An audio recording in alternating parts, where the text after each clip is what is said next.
পোকে দেখলে নষ্ট করে ফেলে। আধা কেজি হয়ে গেছে। হ্যাঁ ভালো হয়েছে মাশাআল্লাহ।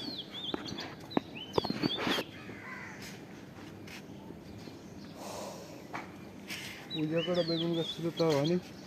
এত গাছে ইসের মধ্যে কি হয়?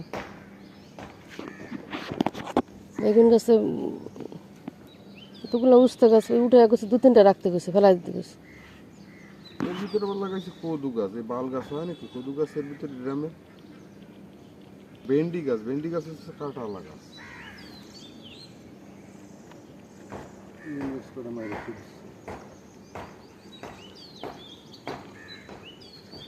লাউ গাছের অভাব নেই, গোড়া গাছে পয়সে